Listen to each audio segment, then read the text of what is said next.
के जिसको अपनी शक्तियों का ज्ञान है, जिसके हाथ में कमान लक्ष्य पर ही ध्यान है, जो चक्रवात की लहर के सर पे चढ़ के झूम ले, कि प्रश्न चिन्ह तोड़ कर जो उत्तरों को चूम ले। शक्ति है, वो शक्ति है, वो शक्ति है, वो शक्ति है, वो शक्ति है, वो शक्ति है, वो शक्ति है, वो शक्ति है।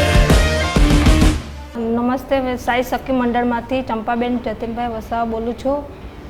મેં મંડળ ખોલ્યું છે, તેમાં રસોઈ બનાવે છે, તેમાં અમને રોજગાર સારો મળે છે, બાળકોને ભણાવે છે, ઘર ખર્ચ માટે મદદ કરે છે, દવાખાનામાં કામ લાગે છે અમને, ને ખૂબ સારી સ્થિતિથી અમે ઘર ચલાવીએ છીએ। અમને સરકારશ્રી તરફથી આ કામગીરી આપવામાં આવી એ બદલ અમે સરકારશ્રીનો ખૂબ ખૂબ આભાર માનીએ।